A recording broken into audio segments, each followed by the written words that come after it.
wabarakatuh.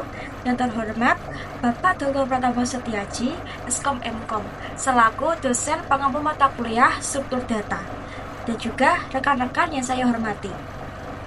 Perkenalkan, kami dari kelompok 3, saya, Derisya Agustina, selaku moderator pada kelompok kali ini dengan NIM 2024-53096, dan juga rekan-rekan saya, Rohmah Puspita Nitias dengan NIM 2024-53081, Syairil Maisila dengan NIM 082, dan terakhir, Naila Masrurah dengan NIM 099. Di sini, kami akan mempresentasikan materi yang berjudul Implementasi Struktur Data Tree dalam Kehidupan Nyata. Nah, presentasinya akan dibagi menjadi beberapa bagian yang akan disampaikan oleh anggota kelompok kami. Nah, langsung saja, di sini saya akan menyampaikan bagian yang pertama. Nah, di sini saya akan menjelaskan apa sih tree itu. Tree adalah struktur data hierarkis yang terdiri dari node-node yang terhubung. Setiap tree-nya memiliki satu node yang disebut root, dan node-node lainnya disebut child dari node tersebut. Node yang tidak memiliki child disebut leaf. Node adalah elemen dasar dari tree yang menyimpan data dan referensi ke node-node lainnya. Selanjutnya akan dijelaskan oleh rekan-rekan saya. Di sini saya akan membahas atau menjelaskan tentang struktur tree itu sendiri. Tree adalah struktur data hierarkis yang terdiri dari node-node yang terhubung. Tree dapat menghubungkan satu ke banyak, itu membuat tree bisa dipakai ke struktur organisasi, file system, atau pohon keluarga. Nah, setiap tree memiliki elemen-elemen penting, yaitu yang pertama ada root, yaitu node teratas. Setiap tree hanya bisa memiliki satu root. Yang kedua ada parent, yaitu node yang memiliki child. Yang ketiga ada child, yaitu node yang berada di bawah parent. Yang keempat ada leaf atau node yang tidak memiliki child. Yang terakhir ada subtree atau bagian dari tree yang juga merupakan tree. Selanjutnya, saya akan menjelaskan kode program yang sudah kelompok kami buat per line. Pertama, ada komentar. Komentar ini bertujuan untuk menjelaskan program yang kami buat, yaitu untuk mempresentasikan struktur organisasi atau keluarga menggunakan struktur pohon. Yang kedua ini untuk mendefinisikan kelas node yang mempresentasikan satu entitas dalam pohon seperti anggota organisasi atau anggota keluarga. Lalu di bawahnya ada komentar yang menjelaskan fungsinya. Yang ketiga ada konstruktor init untuk class node yang menginisialisasi nama anggota atau daftar anak yang dimulai sebagai list kosong. Selanjutnya yang keempat ada metode add child untuk menambahkan node anak ke dalam daftar anak dari node ini sendiri. Terima kasih. Selanjutnya saya akan menjelaskan yang pertama, yaitu metode display untuk menampilkan nama node dan anak-anaknya secara rekursif. Parameter level digunakan untuk mengatur indentasi. Yang kedua, melakukan literasi pada setiap anak dan memanggil metode display pada anak tersebut dengan level yang ditingkatkan. Yang ketiga, mendefinisikan kelas tree yang mempresentasikan keseluruhan struktur pohon. Komentar menjelaskan bahwa pohon dimulai dari node root. Yang keempat, konstruktor init untuk kelas tree yang menginisialisasi pohon dengan node root. Selanjutnya, metode display tree untuk menampilkan seluruh pohon dengan memanggil metode display pada node root. Selanjutnya, mengidentifikasi fungsi contoh organisasi yang akan membuat dan menampilkan struktur organisasi. Selanjutnya, membuat node untuk CEO sebagai root dari pohon organisasi.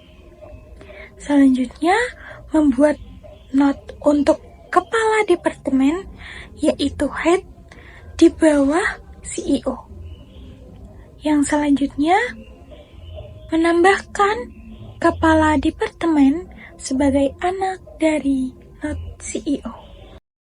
Membuat note untuk 2 engineer di bawah kepala engineering, menambahkan engineer sebagai anak dari note kepala engineering, membuat objek tree dengan note CEO sebagai root, mencetak judul, dan menampilkan struktur organisasi dengan memanggil metode display tree. Selanjutnya, mendefinisikan fungsi, contoh keluarga yang akan membuat dan menampilkan struktur keluarga. Membuat note untuk kakek sebagai root dari pohon keluarga. Halo teman-teman, di sini aku bakal menjelaskan pembentukan tree keluarga yang terdiri dari kakek, ayah, paman, kakak, dan adik. Yuk kita bahas. Nah, pada gambar pertama, membuat note untuk ayah dan paman sebagai anak dari kakek. Di langkah pertama ini, kita bisa bikin 2 note, yaitu ayah dan paman. Lalu kita tambahkan mereka sebagai anak dari note kakek. Jadi sekarang, si kakek punya 2 anak langsung dari ayah dan paman. Nah, yang kedua, membuat note kakak dan adik sebagai anak dari ayah. Setelah itu, kita lanjut ke generasi berikutnya. Kita bikin 2 note lagi, kakak dan adik. Lalu kita tambahkan mereka sebagai anak dari ayah. Artinya, sekarang si ayah punya 2 anak, kakak dan adik. Nah, langkah ketiga atau gambar ketiga, menambahkan kakak dan adik ke note ayah. Sebenarnya ini lanjutan dari langkah kedua ya. Kode ayah dot add underscore child dalam kurung kakak, dan ayah dot add underscore child dalam kurung adik. Menambahkan 2 note tadi ke dalam note ayah. Nah, gambar yang terakhir, membuat objek tree dengan note kakek sebagai root. Setelah semua note relasi antar keluarga terbentuk, kita bikin objek tree. Rootnya adalah kakek karena dia adalah generasi tertua atau paling atas. Lalu kita panggil display underscore tree untuk menampilkan strukturnya. Nah, selanjutnya adalah menjalankan program utama dan outputnya. Bagian kode paling atas pada gambar di sini adalah cara Python memastikan bahwa hanya dijalankan kalau file ini dibuka langsung, bukan diimport dari file lain. Jadi misalnya nih, kita punya file tree underscore demo, dan kita punya file ini langsung dengan Python tree underscore demo. Maka fungsinya contoh underscore organisasi dan contoh underscore keluarga akan dijalankan. Tapi kalau ini diimport ke file lain sebagai modul, bagian ini nggak akan dijalankan. Ini cara Python biar nggak asal jalan saat file diimport. Nah, apa sih fungsi dari contoh underscore organisasi dan contoh underscore keluarga? Kedua fungsi ini dipanggil untuk menampilkan 2 struktur pohon yang berbeda, yaitu yang pertama, struktur organisasi mirip seperti struktur perusahaan. Struktur keluarga yang kedua adalah struktur keluarga, seperti yang udah kita bahas di slide sebelumnya. Nah, outputnya bisa dilihat di gambar paling bawah, yaitu yang pertama, struktur organisasi. CEO berada di puncak dan di bawahnya ada 3 posisi, head marketing, head engineering, dan head engineering ini punya 2 anak buah, yaitu engineer 1 dan engineer 2, dan yang terakhir head HR. Nah, yang kedua, output kedua, struktur keluarga seperti yang kita bangun sebelumnya. Kakak punya 2 anak, ayah dan paman, dan ayah punya 2 anak juga, kakak dan adik. Jadi,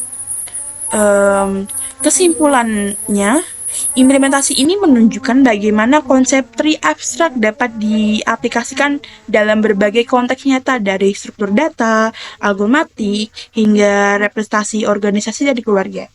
Setiap operasi dilengkapi dengan feedback, visual, dan login untuk memudahkan pembelajaran. Terima kasih. Terima kasih kepada para pemateri. Selanjutnya, kami akan membuka sesi tanya jawab. Silahkan, jika ada yang ingin menyampaikan pertanyaan, bisa di kolom komentar di bawah ini ya. Demikian presentasi dari kelompok kami. Terima kasih atas perhatian dari Bapak dosen dan rekan-rekan semuanya. Saya mohon maaf bila ada kekurangan selama memandu jalannya presentasi. Saya akhiri, wabillahi taufiq wal hidayah. Wassalamualaikum warahmatullahi wabarakatuh.